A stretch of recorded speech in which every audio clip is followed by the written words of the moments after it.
మన తెలంగాణలో మొట్టమొదటి ఫ్యాక్టరీ అవుట్లెట్ మన ముకుంద జ్యువెలర్స్ లో లైట్ వెయిట్ ఆభరణాలు కలెక్షన్స్ ఎన్నెన్నో అన్ని జ్యువెలరీస్ పై VA కేవలం 2 to 12% మాత్రమే. విచ్చేయండి ముకుంద జ్యువెలర్స్.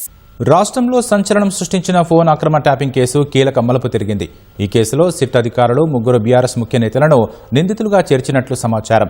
ప్రస్తుతం ఎమ్మెల్యేలుగా కొనసాగుతూ పార్టీలో అత్యంత ప్రాధాన్యత కలిగిన స్థానాల్లో ఉన్నవారు అధికారులు గుర్తించారని తెలుస్తోంది.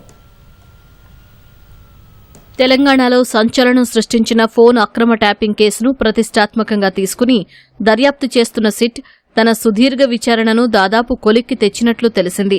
ఈ కేసులో ముగ్గురు బీఆర్ఎస్ ముఖ్య నేతలను నిందితులుగా గుర్తించిన సిట్ వారిపై మోపాల్సిన సెక్షన్లు, సేకరించిన ఆధారాలను క్రోడీకరిస్తూ ఇప్పటికే అనుబంధ అభియోగ పత్రాన్ని సిద్ధం చేసినట్లు సమాచారం. ఈ ప్రక్రియలో ఎలాంటి చట్టపరమైన లోపాలు లేకుండా న్యాయ నిపుణుల సలహా తీసుకునే పనిలో నిమగ్నమైనట్లు తెలుస్తోంది. లీగల్ టీం నుంచి గ్రీన్ సిగ్నల్ వచ్చిన వెంటనే ప్రజాప్రతినిధులపై అభియోగాలు నమోదు చేయడానికి అవసరమైన సాంకేతిక, అధికారిక అనుమతులు తీసుకోనున్నట్లు సమాచారం. తదుపరి ప్రక్రియగా ఈ అనుబంధ అభియోగ పత్రాన్ని కోర్టులో దాఖలు చేయనుంది. ఈ కేసులో ప్రధాన నిందితుడిగా ఉన్న SIB మాజీ చీఫ్ టి ప్రభాకర్ రావును సిట్ అధికారులు గతంలో విచారించారు. తానేమీ సొంతంగా నిర్ణయాలు తీసుకోలేదని, అప్పటి ప్రభుత్వంలోని పెద్దలు, పోలీసు ఉన్నతాధికారుల ఆదేశాల మేరకే విధులు నిర్వహించానని ప్రభాకర్ రావు బదులిచ్చినట్లు తెలిసింది.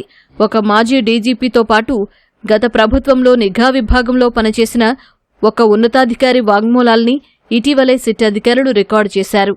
అప్పటి ముఖ్యమంత్రి కార్యాలయం, హోంశాఖలో కీలక బాధ్యతలు నిర్వహించిన అధికారుల నుంచి కూడా కీలక సాక్ష్యాలు, వాంగ్మూలాలను సేకరించారు.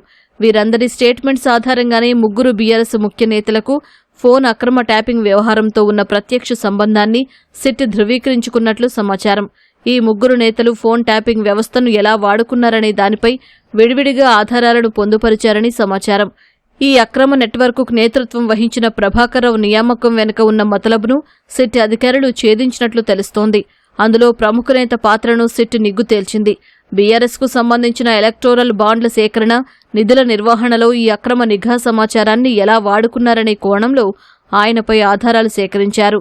రాజకీయ ప్రత్యర్థులు, సొంత పార్టీ అసంతృప్తులు సహా ఎవరెవరిపై అక్రమంగా నిఘా ఉంచాలి, ఎవరి ఫోన్లు ట్యాప్ చేయాలనే ఆదేశాలు జారీ చేయడంలో ఈ నేత కీలక పాత్ర పోషించినట్లు సమాచారం. ఇదే వ్యవహారంలో గతంలో విచారణ ఎదుర్కొన్న మరో కీలక మాజీ ప్రజాప్రతినిధికి ఈ అభియోగ పత్రంలో సిట్ ఊరటనిచ్చింది. ఆయనపై తగినంత ఆధారాలు లభించకపోవడం వల్ల ప్రస్తుతానికి ఆయన పేరును నిందితుల జాబితాలో చేర్చలేదని సమాచారం.